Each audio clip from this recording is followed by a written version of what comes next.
Hey everyone, welcome to your channel KYSSC।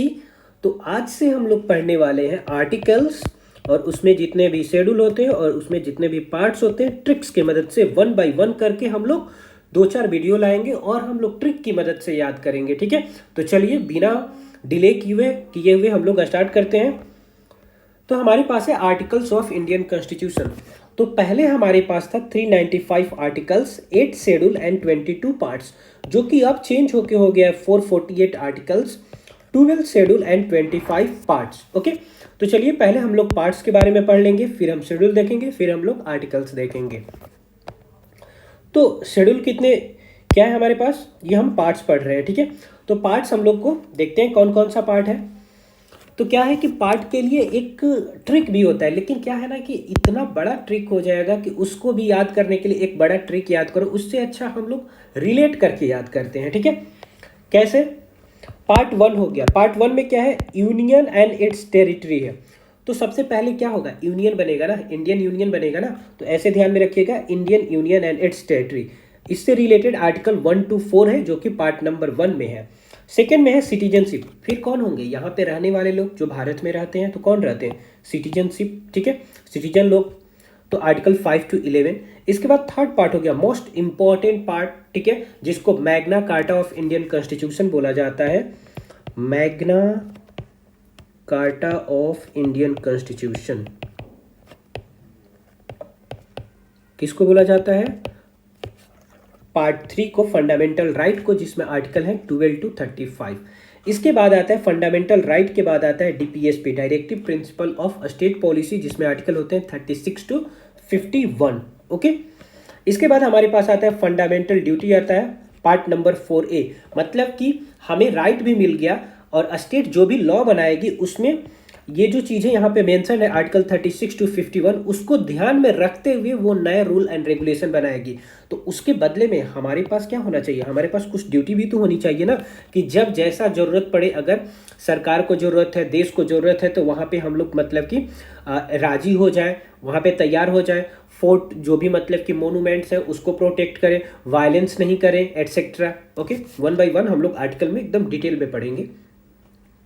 इसके बाद part number 5 हो गया। पार्ट नंबर 5 में पहले कौन आएगा, सेंट्रल गवर्नमेंट या स्टेट गवर्नमेंट? तो पहले सेंट्रल गवर्नमेंट आएगा, यूनियन। तो यूनियन आ गया 5 नंबर में। ठीक है, आर्टिकल 52 to 151। इसको अभी उतना मत ध्यान दीजिए, बस इसको ध्यान दीजिए कौन है क्या इसमें। ओके, तो हमें पता है कि क्या होता है कि पार्लियामेंट में ये जो यूनियन जो होती है वो 3 पार्ट में डिवाइडेड है, एग्जीक्यूटिव, लेजिस्लेटिव और judiciary. Executive, legislative and judiciary. ठीक है, इसके बाद पार्ट नंबर 6 है, सेंटर हो गया। तो सेंटर के बाद स्टेट आ गया। ओके, इसके बाद गवर्नेंस स्ट्रक्चर ठीक इसी जैसा यहाँ पर भी चलेगा।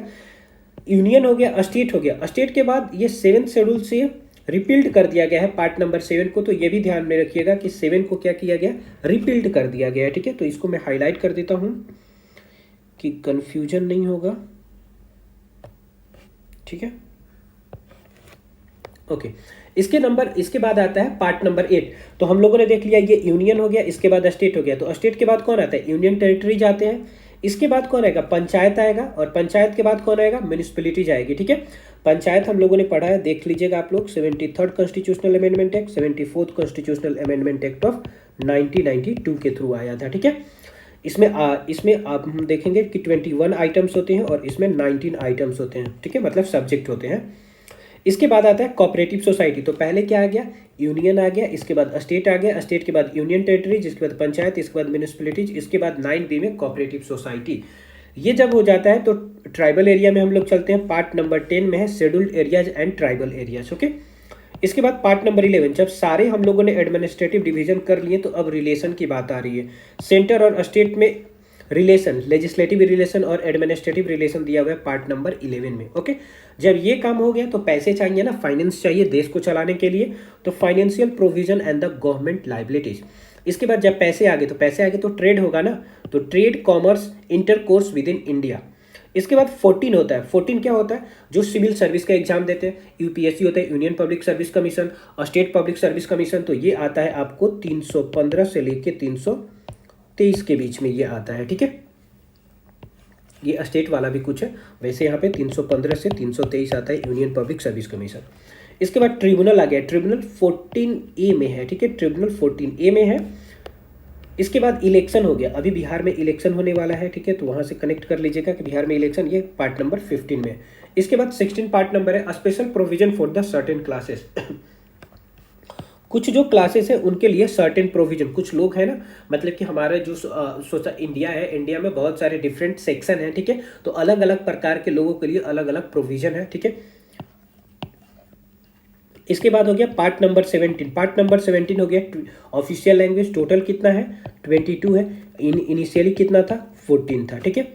इसके बाद होता है पार्ट नंबर 18 में हो गया इमरजेंसी प्रोविजन, ठीक है, पहली बार कब लगा था 1975 में लगा था, इंदिरा गांधी के टाइम में। इसके बाद पार्ट नंबर 19 हो गया मिसलेनियस, ये उतना जरूरी नहीं है, ठीक है, ये उतना जरूरी नहीं है, तो मैं इस पर एक कट लगाता हूँ, इस पर मैं एक कट लगा देता हूँ, ठीक है। इसके बाद ये देखिए, ये 20 जरूरी है, कॉन्स्टिट्यूशनल अमेंडमेंट जो होता है वो आर्टिकल 368 के अंतर्गत होता है, ठीक है।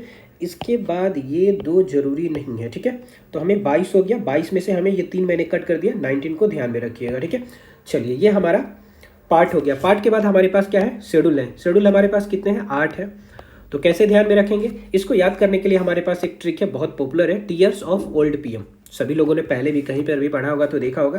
तो T4 क्या होता है, टेरिटरी, T4 हो गया आपको टेरिटरी, तो name of the state and the union territory and their territorial extension, T4 territorial extension. E हो गया, ई से क्या होता है इमोलूमेंट्स और सैलरी, इमोलूमेंट्स का भी मतलब सैलरी ही होता है, ठीक है, इमोलूमेंट्स, इमोलूमेंट्स, ठीक है, तो इमोलूमेंट्स और सैलरी हो गया किसका, प्रेसिडेंट का, गवर्नर का, जजेस का, ठीक है, ध्यान में रखिएगा, इसमें मिनिस्टर का नहीं है, चीफ मिनिस्टर या मतलब कि जो लेजिस्लेटिव बॉडी होती है, एग्जीक्यूटिव बॉडी, उनकी सैलरी नहीं है यहाँ पर, ठीक है। यहाँ पे किसकी है, जो कॉन्स्टिट्यूशनल बॉडी है, प्रेसिडेंट हो गए, गवर्नर हो गए, जजेज हो गए।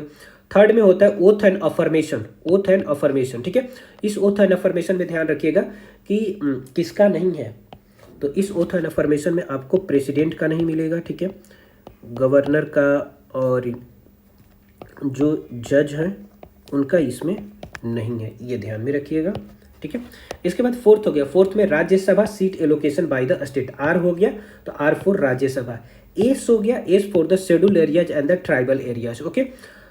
ओ for other scheduled areas, other scheduled areas में कौन होते हैं, इसमें आते हैं, एक ट्रिक है हमारे पास इसको याद रखने के लिए, ATM square, ATM square, ATM square में कौन कौन हो जाएंगे, A फॉर असम हो गया, T फॉर त्रिपुरा हो गया, ठीक है, और M फॉर मेघालय हो गया, और M फॉर मिजोरम हो गया, ठीक है। ध्यान रखिएगा ATM तो है, लेकिन ATM से हम पैसा निकालते हैं, लेकिन इसमें मनी नहीं है, ठीक है, मैं लिख देता हूँ यहाँ पर कि इसमें मनी नहीं है, मनी नहीं है, ठीक है, तो इससे ध्यान में रखिएगा कि मणिपुर, इसमें यहाँ पर मणिपुर नहीं है, ठीक है।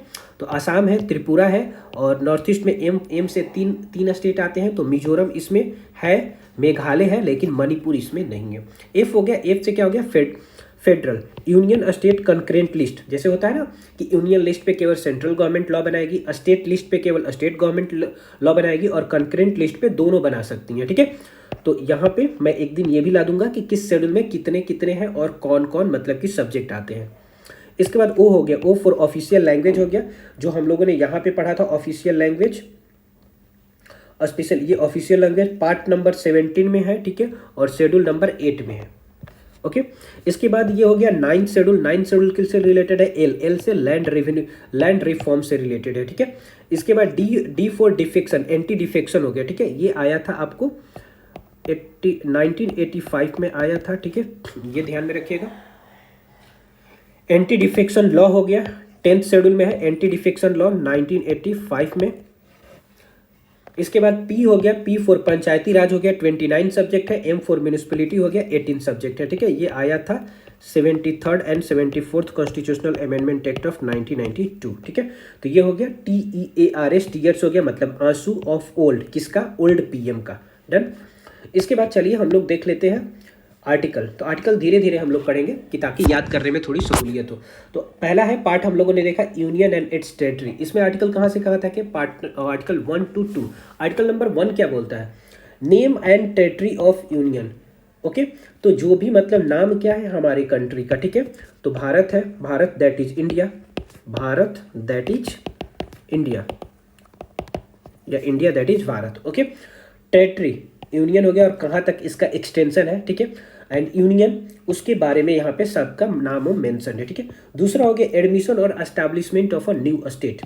तो एस्टैब्लिशमेंट और न्यू स्टेट इसका मतलब ये हो गया कि अभी तक जो हमारा पार्ट नहीं है उसको इंक्लूड करना, मतलब भारत का अभी तक पार्ट नहीं है, नए नए पार्ट को जब हम इंक्लूड करेंगे तो वहां पे एक्शन में आता है आर्टिकल नंबर 2।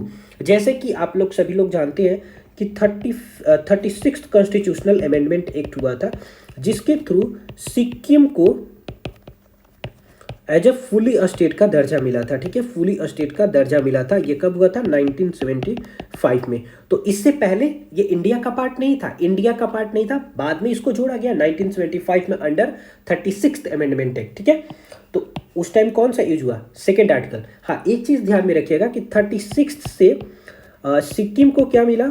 फुली स्टेट का दर्जा मिला, लेकिन 35 कॉन्स्टिट्यूशनल अमेंडमेंट एक्ट हुआ था, उसके थ्रू इसको एसोसिएट स्टेट अभी बना था, पूरा स्टेट नहीं बना था, एसोसिएट स्टेट बना था 1 साल पहले 1974 में, और 1975 में ये फुल्ली स्टेट बन गया, ठीक है। अब नेक्स्ट है हमारा आर्टिकल नंबर 3। आर्टिकल नंबर 3 मतलब कि अब जुट गया है ना, तो इसको अब लोग तोड़ सकते हैं, तोड़ के अलग स्टेट बना सकते हैं, अलग यूनियन टेरिटरी बना सकते हैं, उसके बाउंड्री को अल्टर कर सकते हैं, उसको नाम को अल्टर कर सकते हैं, उसको एरिया को अल्टर कर सकते हैं, ठीक है।